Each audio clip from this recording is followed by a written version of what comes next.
Welcome to the Reading for the Glory podcast. I'm your host, Zach Kendrick, editor of Reading for the Glory. Reading for the Glory exists to help followers of Jesus think biblically about books.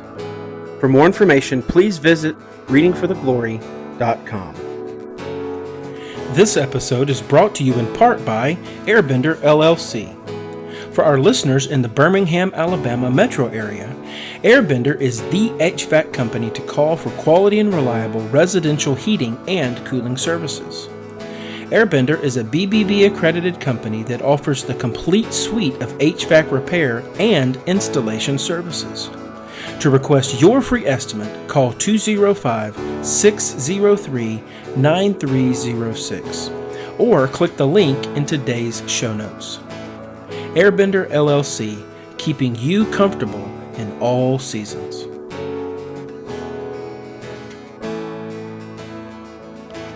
Today is a big day here at Reading for the Glory. This is the very first episode of our inaugural season of the Reading for the Glory podcast, and I am excited and honored to be joined by our podcast editor, Chris Wheeler. Chris serves as the Minister of Worship and Youth at East 40 Church in Zanesville, Ohio. Chris is a high-energy guy who seeks to equip the next generation with biblical truth that is enveloped in the grace of Christ. Chris enjoys listening to and playing music. He loves to watch the latest Marvel and/or Star Wars movie. He also loves listening to, and we add here, now creating and editing podcasts, not just listening to them. Chris and his wife, Melanie, have one child, Chloe, and two dogs, Selah and Otis. So welcome to the podcast, Chris. I'm really excited to be here. Thank you, Zach. Yeah, and glad to have you.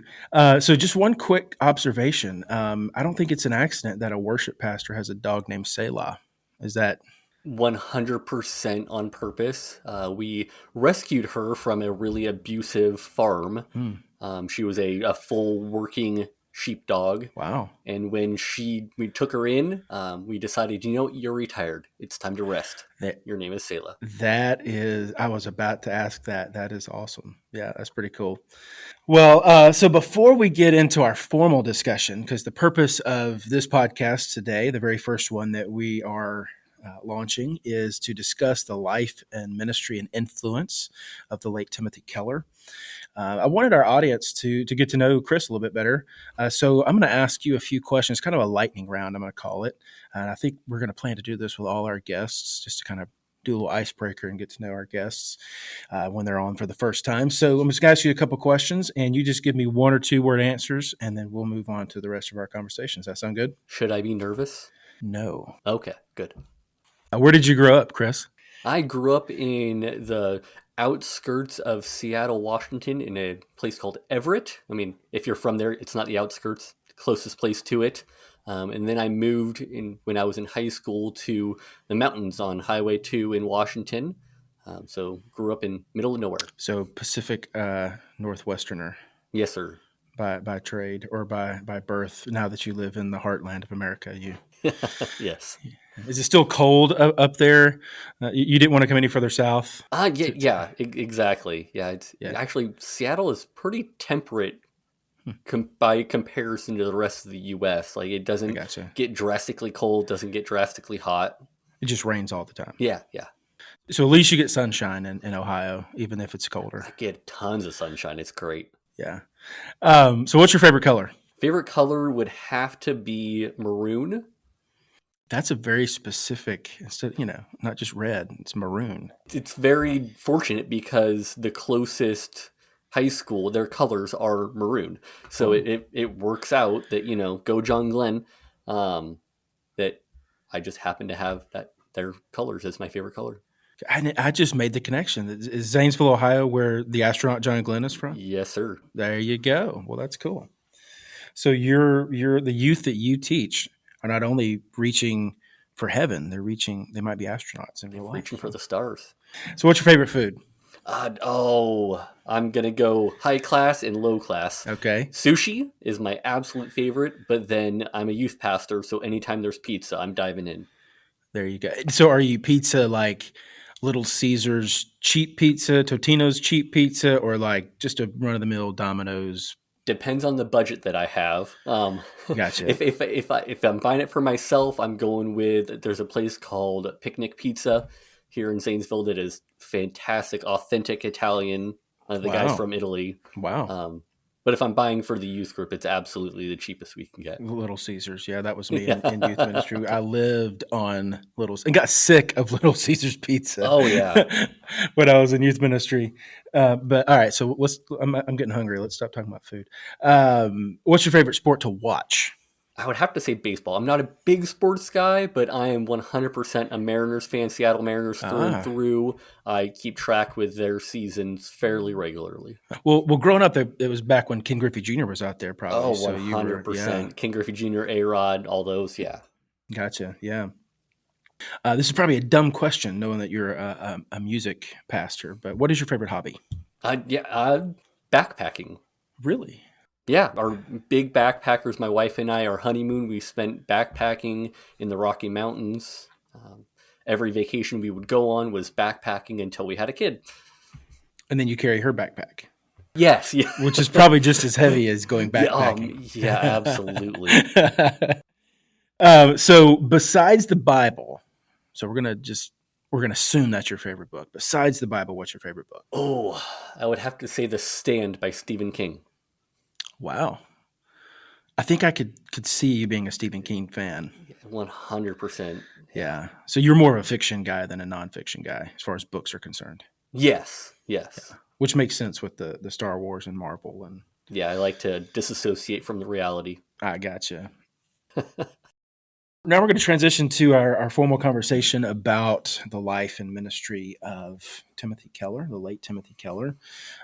He was one of the most influential pastors, theologians, and even apologists, Christian apologists of our time, and probably I would even say of church history. Would you say that too? 100%, yes, sir. I mean, obviously there's Martin Luther's and John Calvin's and Augustine's and Thomas Aquinas's and obviously the apostles. Jesus as well. Obviously, he's the pinnacle there. But of all the non-deity followers in church history, I mean, I wouldn't put him in the top 10 necessarily, but he would definitely be in the top 100 or 150 of church history, which is pretty rare air, probably. His books and sermons and other writings, they've been really influential and have been seen and heard by millions worldwide. I know he's been translated into, I don't know how many languages. He's probably most known for his work as the founding pastor at Redeemer Presbyterian Church in New York City, as well as being the co-founder of the Gospel Coalition. And then sadly, Tim Keller passed away back in May of 2023 after a battle with cancer. And I know he is missed not only by his family and his church family, but by many around the world who were very influenced by his ministry. In 2023, Collin Hansen of the Gospel Coalition, he published the first of what I would expect to be several biographies that would, in the coming years, of Tim Keller, about Tim Keller. And the title of Hansen's book is Timothy Keller, His Spiritual and Intellectual Formation. And that is the subject of our conversation today. And then we're going to couple that with an extended conversation about his life and ministry and influence on our own lives. But first, we're going to talk about the book. So, Chris, what were your first impressions of Collin's biography of Tim Keller? Well, it was a really well thought out book. I've read quite a few biographies in my time, and this one was unique to me. It wasn't just a chronological covering of his life. It talked more about his influences than it did himself. So that was really cool to see, my spiritual mentors. It was really cool for me to read. Yeah, I would say the same. It was very well put together. It's not as thick as I thought it would be. That was one thing I was a little bit surprised about. Um, but there is a lot packed in this short book. I mean, it's not super short, but it's. I mean, most biographies um, are maybe twice this size. I mean, this is only sitting at about 300 pages with the notes, but probably actual, you know, book space is about 250 pages, which is kind of short for a biography, but I mean, Bonhoeffer's is double that. right. Collin Hansen packs a lot into this biography, even though it's somewhat on the short end. But since it is more about his influences, spiritual and intellectual, I guess that's why it's a little shorter than we might expect. Even though he does go into his, um, biography of like his early years. What did you find most interesting about the book? Honestly, like I just said, I found it strangely interesting how it wasn't just the chronological covering of his life. I'd never read a book that went into depth about the subject's influences.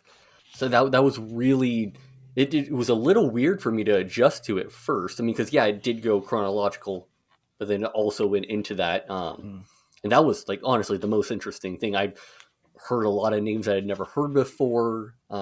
Because of that, I'm actually looking into Gordon Conwell and Westminster as places to get my master's. Yeah, Gotcha. like Yeah. I just love all of that. Yeah. Um, yeah. He was very, very interesting gentleman, even, as very, very, very highly intellectual individual. Um, and so, you see that starting at a young age and even up through his formative years and into his seminary years and his years as a pastor. And I found it interesting that he would, I believe it was in his college years, not at seminary, but he would stand on the quad or the public space out on campus and try to give out C.S. Lewis books to people to try to convince them of Christianity. And so I found that kind of interesting that you see him as, and we'll talk about this later, but you see him as that winsome evangelist and apologist. That wasn't just something he learned in New York City. He was doing that even in college, handing Yeah. out C.S. Lewis books. So I found that interesting. What did you find most helpful about the book? So it was helpful for me on how the book portrayed how human Tim was, how fallible Tim was. I mean, it might sound weird, but when you read a lot from one person and you look up to them a ton, they can almost become like an idol to you. And this book brought me back down to earth. Yeah. He struggled with things and was bad at things just like I am. He wasn't a great preacher starting out. It says Mm, here that he got a C in his preaching class at Westminster Seminary. wow. He wasn't initially Yeah. good at preaching and ministering to an urban culture in New York. It took time.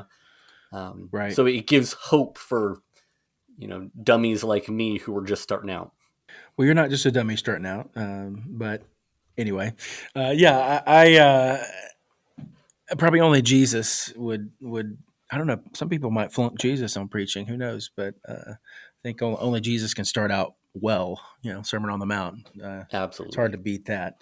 It's like somebody starting with their most famous song, and then It's all downhill from there. But with Jesus, everything's uphill. So, but yeah, I found most helpful just thinking about his early ministry in Hopewell, Virginia, Hmm. um, and how even though it was a very different culture than what he was used to growing up, but also very different culture from what he is known for in ministry, which was his work in New York City.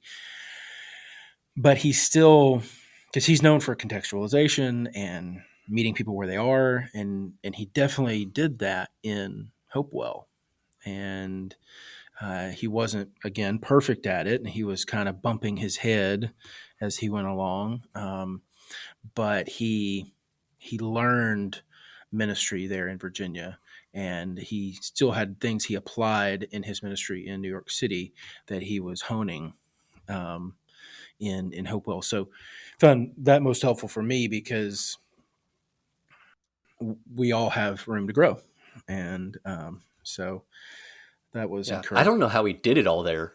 Like he I know, was preaching multiple times a week. He was a right? youth minister. He was picking songs. He was counseling like 10 people a week. Like the dude had no time to sleep. Yeah, I mean, so if you're just a music pastor and the youth guy, you must have all kinds of time in the world, right? Oh, I only work like 2 hours a week. It's Yeah, great. yeah. No, I agree. Dear boss, if you are listening to this, that is a joke. But no, I found that interesting too. Just how there's some people that are just wired for that workload, and it doesn't even seem that he burnt out really, because he's not like you think of some. And I won't name any names here, but we know of pastors who had really big influence, and they were going full steam ahead, blowing and going, wide Mm-hmm. open ministry, had speaking engagements and books, and they burn out in ministry, and something comes out about their conduct or how they're behaving themselves as a leader, and then it just fizzles out. That doesn't seem to be the case for Tim Keller. And I think I've heard it said, be careful who you look up to, because and be careful who your heroes are, Oh because yeah. you especially living heroes, because you don't know how their story is going to end. Tim Keller was definitely not perfect, and he was very unique in his intellect and in his gifting, and I mean, you can't really emulate Tim Keller. um, I try although to every time I preach. I don't. But I mean, his son Michael. I was watching a video from him, and he he looks like him and sounds like him. I mean, not exactly, but I guess he's the closest you could get to emulating. Um, but his story ends well, Mm-hmm. all the way to the end. He doesn't fall away. He doesn't burn out. It wasn't perfect, but he was still bringing glory to God, even in his suffering. And so, yeah, I think that's another thing that's so helpful about his story is what it's like to follow Jesus to the end, and he is an example to us all, finishing well. So, did you learn anything new about Tim Keller that you didn't know before you read the book? A lot. A ton. I didn't know much about his early life growing up, about his mom being so strict and all that kind of stuff. The funnest fact that I learned about him, I knew he was a Lord of the Rings fan. I knew he was a Tolkien fan. He brings him up constantly in his sermons. I didn't know the extent to which he was a fan. In the book, it mentions that he reads the trilogy like something like every year, and he has done that for 30 years or so. Like that's dedication. I know that's probably not what you're really asking for, but like that really stuck out to me how dedicated of a fan he was to Tolkien. Yeah, yeah. Well, and Tolkien is one of those, kind of like Lewis, who it's not explicitly Christian material in the sense it's not a Christian living book or uh, not well done Christian fiction, quote unquote, book. But it's just a good work of art. It is a good work of fiction. And, um, people around the world read The Lord of the Rings and don't see God in it at all. They don't see Christ in it at all, but you can read it, and if you're looking for it, you find him. And so Keller probably I know that's where he got a lot of his imagery for his preaching, Oh and yeah. also with Lewis too. He quotes C.S. Lewis all the I mean, time. his wife was a pen pal with C.S. Lewis before she realized he was Right. famous. Right. Which, I mean, yes. So, And this sweet little girl just writing to this author that she thinks no one knows about, right. trying to cheer him up. Yeah, I found that interesting as well. He was very dedicated to his love of books and his love of story, and I mean that just came out in his preaching. And so, if would you recommend this book to others? Is this something you would hand out to people, or if somebody's looking for a good biography, would you say you got to read this book? Well, 100%.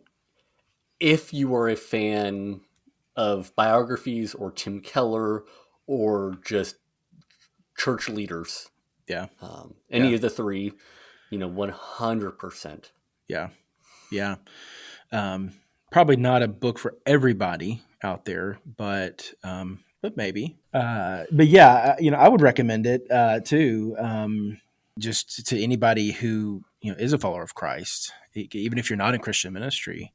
So many things that you can learn from his life about following Christ, about evangelism, about apologetics, about being a lifelong learner. All those things come out in the book. So, do you think this is a book that you would reread again? Yeah, I read it for the first time when it came out, and then I read it again in preparation for this podcast. So yes, I would read it again. You've already read it again. There you Yeah, I've go. already read it again, and I Yeah. probably will read it again down the road when I'm just when it feels like I'm missing my friend. I gotcha. Yeah. Yeah, I think so too, and especially since it being somewhat short, doesn't take too long to get through, and pretty easy to read, and but again, packed with information. We'll be sure to put a link to the book in show notes so that people can know where to get the book. And yeah, we hope our listeners will check out Timothy Keller, His Spiritual and Intellectual Formation by Collin Hansen. Are you a pastor, a Bible teacher, or simply an everyday follower of Jesus looking to go deeper in your study of God's Word? Then check out Logos Bible Software. This unique software allows you to browse a vast amount of biblical content at your fingertips. An amazing feature of the new Logos 10 is the ability to scan print books from your theological library directly into your Logos account. This allows you to search your entire library in seconds for that perfect quote or bit of information that you've been looking for. Enjoy 10% off your Logos purchase for being a listener of the Reading for the Glory podcast. Browse the available Logos packages today at the link in show notes. But let's shift our conversation a little bit now to not just the book, but to Tim Keller's legacy, his influence in our lives, and how he is seen even beyond his passing. When did you first hear about Tim Keller in your own life? It was in 2009, shortly after the book Prodigal God came out, which is the first book that I read by him. Because I was coming out of a prodigal season in my life. I was just joined the military, and I fell off the bandwagon hard. I don't need to get into my full testimony, but I was that younger son. I was the prodigal son. And so when this book came out, it was a revelation that Jesus is the better elder brother who is actually coming out to search for me, and not being that, oh, why did he get all this? Yeah. So that 100%, that's Yeah, for me, I was trying to think about that when I don't think there was a moment that I remember when I very first heard of Tim Keller. It's like one of those things, like it's probably about 10 or 15 years ago, in 2010-ish, which was around the same time you did. And I was early in my own ministry, and I was in seminary. And so probably around there is when I heard about Tim Keller. I was thinking about the first book I read about or by him. I guess Collin Hansen's book is the first book I've read about him. But the first book by Tim Keller, um, I think I was trying to decide which one. I couldn't remember. I know that the first one I ever heard about was The Reason for God. Yeah. His probably That's probably most people's introduction to his right. work. Absolutely. It's his, encore song, it's his Magnum opus. Yes, his most famous piece of art. But I think that the first book I read by him was his book Every Good Endeavor, which is about doing your work as unto the Lord. And even if it's not explicitly in ministry, pastoral ministry, it's in the workplace, in the school, in if you're in college or whatever you're doing, do as unto the Lord. Every good endeavor, it can be a ministry, it can be a calling, and the Lord will use you in that to serve Him for the kingdom. And I think I was going through a season where I was coming out of pastoral ministry, and that was a book I needed at that time. And I think that may be the very first one that I read by him. So, and you were talking about the prodigal God as probably being your favorite book. 100%. Yes. Yeah. My favorite book by him would probably be The Prodigal Prophet. Oh, okay. The book about Jonah. Mm-hmm. Not necessarily because I was, Are you a Jonah? No, I'm not. We all are Jonahs in a lot of. Yeah. But that's one of the books that I have reread over time, and also the Every Good Endeavor would probably be one of those of my favorites too, just because that aspect of calling, and you don't have to be a pastor, or a missionary, or church leader to serve in ministry. That's what that book's about, and it's really encouraging to me. So I would probably say The Prodigal Prophet and Every Good Endeavor would be my favorite Keller books. Which of Keller's books have you most often referenced? I would have to say his book Forgive, which is one of his newest. Yeah. I teach on forgiveness a ton with my youth group. And that book has so much in it that speaks on that, obviously, its namesake. But I'm big on forgiveness and how I love how that book talks about when you don't forgive, it's more of a detriment to you and a sickness to you and a poison to you than to the other person. So 100%, I have read that book the most. I've referenced that book the most than probably anything outside of the Bible. Wow. It's pretty good. Shameless plug there, right? Yeah. Yeah. I think for me, I would probably, the book that I've probably most referenced by him would be The Reason for God. I've only read it once all the way through. It's a hard read sometimes. It is. And some of it, like Making Sense of God, which is kind of like the sequel to that book, is also hard to get through. I read it through once as well, but it's one of those that you read it through and then you can reference it.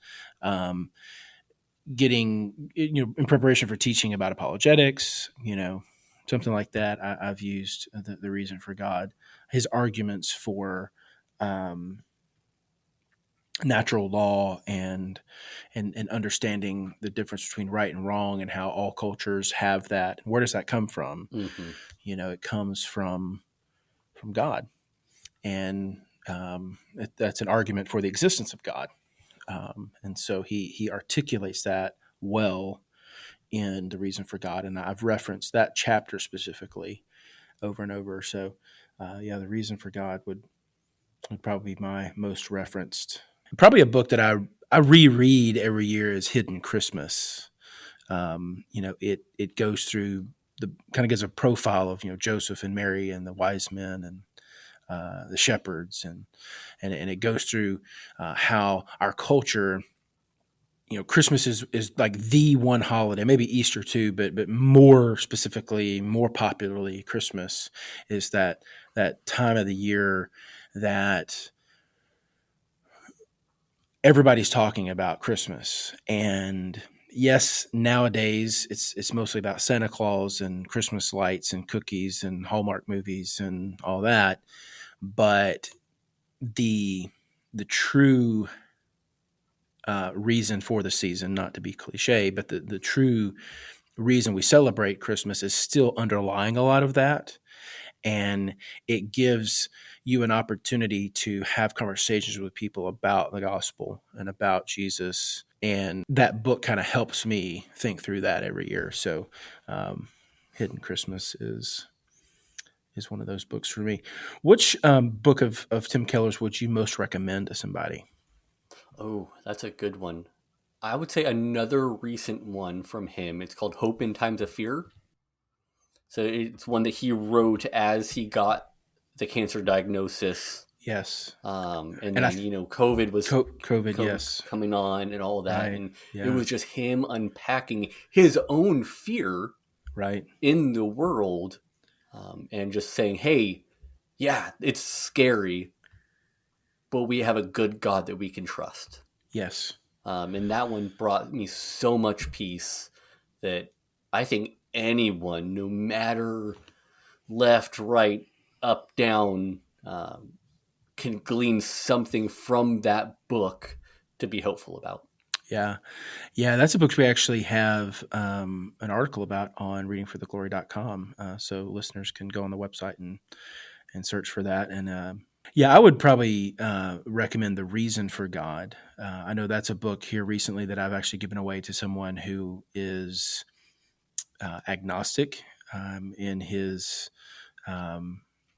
faith, and we've had conversations about the gospel and about the existence of God. And I gave him that book as some more further reading. And so yeah, The Reason for God.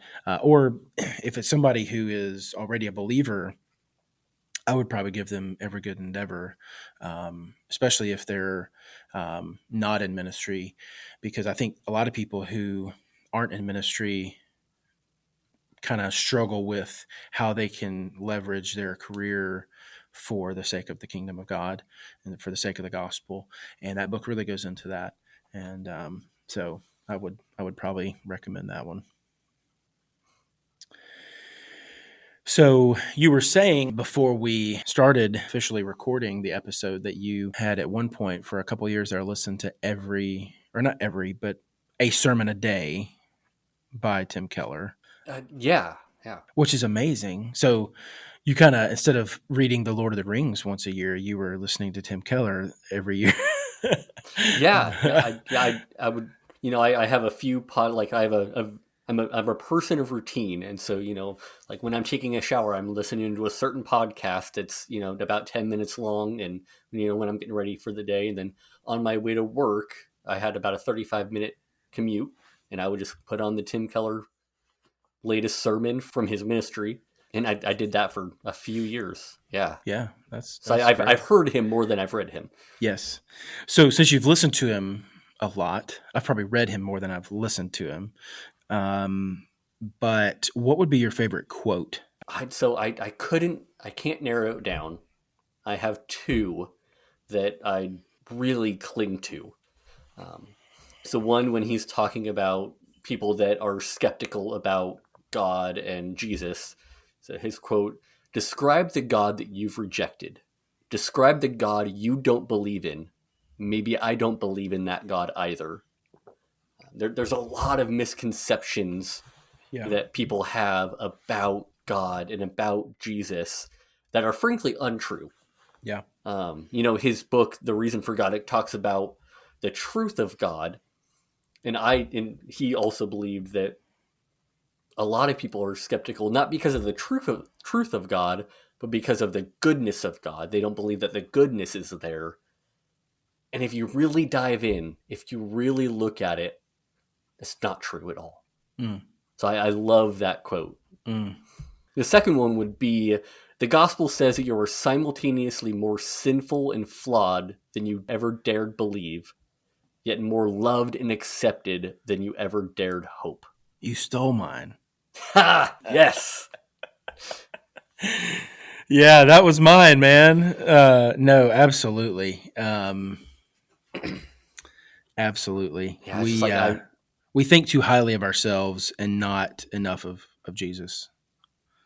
yeah, yeah, and I love the second part of that because I recognize. I mean, not to the full extent, obviously, but I recognize how flawed and sinful I am.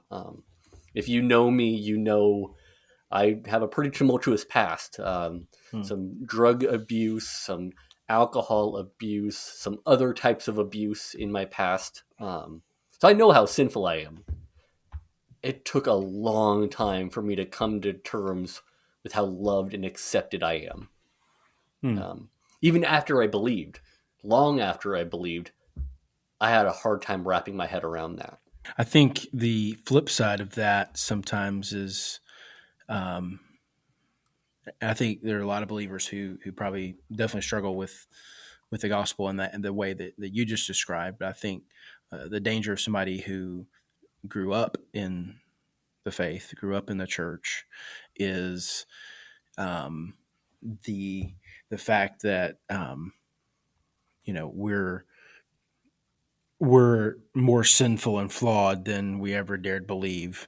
Yeah. And I think the flip side of that, though, is maybe not believing that they're loved and accepted. They almost, maybe it's a temptation, and I would even maybe say myself included in that sometimes, is we don't see ourselves as sinful and flawed as we dare believe, but we assume that we're loved and accepted by Jesus and almost take it for granted. Yeah. And almost use it as a license to be more sinful than we. Didn't Paul say something about that?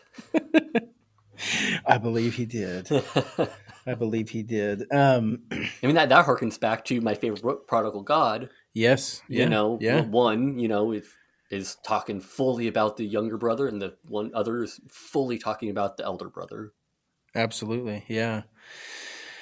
So since you stole my quote, I've been sitting here thinking about another one. Not doing a quick Google search. I actually just saw this. I think it was on Instagram a couple of days ago, and I don't know where it was. It was just him standing, talking at a conference or a church. It didn't look like Redeemer Church from what I could tell. It was at a conference or something, but he was talking about the cosmonaut Yuri Gagarin, who was the first person in space.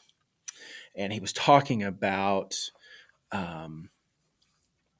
how, Soviet society was built, communism was built on atheism and trying to prove that God doesn't exist. And that Gagarin, when he got up into space and came back down, he said, "I've been up into space. I didn't see God. He doesn't exist." And this is not really a direct quote. I'm just kind of paraphrasing what Keller said, but he goes on to say something to the effect of kind of quoting C.S. Lewis. There he comes in again, who kind of wrote I believe, I don't know if it was at the BBC or I don't know where he published this, but he kind of, Lewis published a kind of a response to Gagarin's, "Hey, I went to space and didn't see God." And he said, "Man going into space," so I'm going to butcher this, but it was something to the effect of, "Man going into space and not seeing God is like Hamlet saying, 'I don't see Shakespeare.'" That's good. That Hamlet doesn't know that Shakespeare exists unless Shakespeare writes himself into the story and reveals himself. Yeah. And so that is exactly what the incarnation is. And that's what Keller goes on to talk about in that clip, is that's what Jesus has done in the incarnation. He has revealed himself. He has revealed God to us by writing himself into the story and allowing us to see who he is so that we can be back in right fellowship with him. So not really a direct quote, but it's a good one too, though. Yeah. Yeah. So, um, yeah, that was a good one I saw the other day. This may be hard. This next question may be hard to put, to quantify, at least this close to his own passing and being heavily influenced by him. I think maybe historians and other theologians and writers will have to fully tease out this question. But just for the sake of our conversation here, what do you think the impact that Keller's legacy will have in years to come? I would 100% say the way he conducted himself with people he disagreed with. That is so uncommon in today's culture. Yeah. Because of Tim Keller's impact and the way he carried himself, like I now can have deep relationships and friendships with people on the other side of Christianity. Like we can have deep theological convictions that are different, but still have a grounded, peaceable conversation about the gospel. And that's largely because of the way Tim Keller handled himself. So I think that our Christian society as a whole could benefit from that greatly in today. There's so many Twitter theologians out there that just are on edge and yell at people when there's a slight disagreement. There's no sense of humility there. That is absolutely correct. I guess we're going to have to call them ex-theologians. But yeah, that's good. No, I completely agree.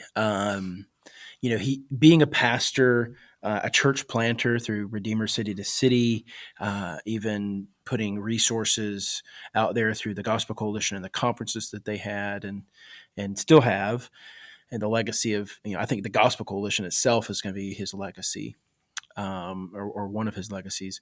But really, even though he was a pastor and a theologian and a public intellectual in a sense, I think maybe it's just because where I interacted with him more in his writings, but I think his legacy is definitely going to be, and it hints on what you were talking about as well, but his apologetics, that winsomeness that we have to have in today's culture. I think there is a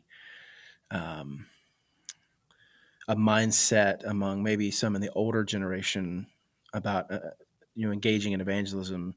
You have to maybe not necessarily beat people over the head with the Bible, but you have to be forthright, and you have to be stand on the truth, and you have to almost yell at them until they or speak strongly to them until they are convinced that the gospel is true and all that. But Keller presents that winsomeness of evangelism and apologetics, because really, I don't distinguish between evangelism and apologetics too much.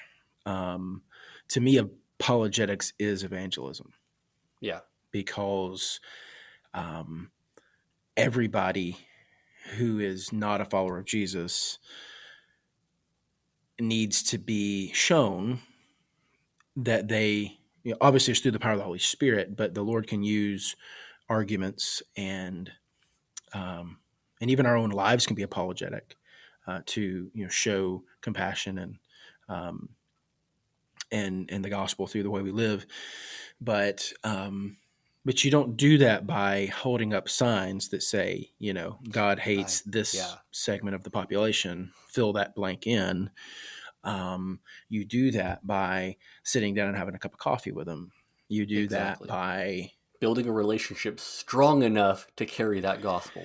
Absolutely. And I am more, not that there's not a place for door-to-door evangelism or cold evangelism, street corner evangelism. I think there might be some place for that still in our culture. But I think more than anything, our current cultural moment requires that relational Talking to evangelism. your neighbor over the fence, inviting Absolutely.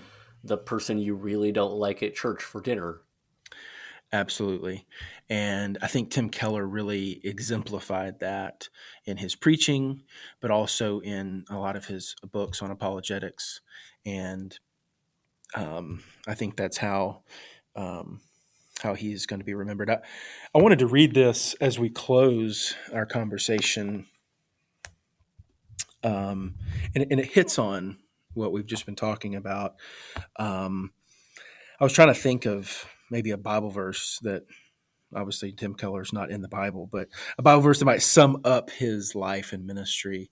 And this is a Bible verse that, or passage of the Bible that we think about when we think of apologetics, because it has the Greek word apologia in it, and it's also a verse that I've learned from the late R.C. Sproul, who's also a Presbyterian, and so maybe it's a Presbyterian thing, I don't know, but I learned this both from Keller and Sproul, and it's 1 Peter 3 and verses 13 to 17. Yeah. And it says, "Now who is there to harm you if you are zealous for what is good?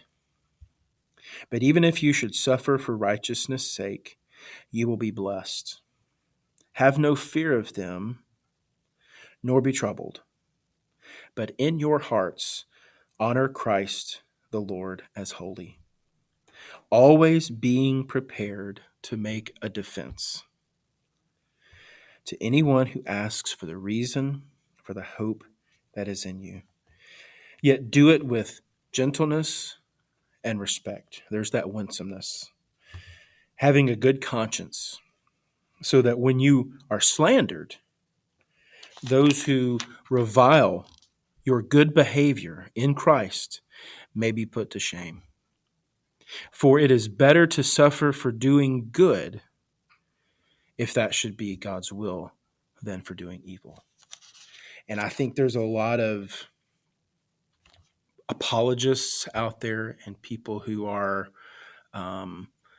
evangelists, quote unquote, that are in your face, that are slapping the Bible over your head and talking about how you're going to go to hell if you don't repent and trust in Christ. And while that is absolutely 100% true, You're never going to convince someone unless they want it to be true. right? And I think Keller exemplifies this text of being prepared to make a defense for the hope that is in you with gentleness and respect. And I think, that verse 13 where it says, "Now who is there to harm you if you are zealous for what is good?" I think there's a lot of people that may be overzealous for what is good. And I know Keller was definitely zealous for what was good, but he was zealous in a tempered way, that In a humble way. in a very humble way, in a very self-forgetful way, that is a testimony to all of us that want to be evangelists and apologists in our own communities, in our own lives, to help our neighbors and family and friends come to know the Lord. And so, there's a lot we can learn from Tim Keller on that. So, Chris, I just want to thank you for joining us today. Glad that you were here for our very first episode of the Reading for the Glory podcast. I had a great time with you today. Even though you will not be on every episode, your fingerprints will be all over it. You'll be in the background. So our listeners, when you hear future episodes, so we're thankful for him and the work he does, not only at his church, but also here for Reading for the Glory, for this podcast. But we're definitely going to have you back on for another conversation, for a book discussion or something. We'll have to get that on the books. Happy to do it. Yeah. We'd like to thank our listeners for joining us in on this conversation today. As I mentioned earlier, we're going to put a link to Collin Hansen's book, and we're also going to put a link to some of the books, some of Tim Keller's books, probably on our website, readingfortheglory.com, that we discussed today. We're going to put those links in our show notes so you can find those and have access to those. And we look forward to having you again as we think biblically about books. Thank you for listening to the Reading for the Glory podcast. If you enjoyed today's content, we would like to invite you to consider becoming one of our ministry partners. Our ministry partners help to support the ongoing ministry of Reading for the Glory, which allows us to produce content such as our book reviews, our study series, and this podcast. For more information, please visit readingfortheglory.com/partners. And thank you for your support.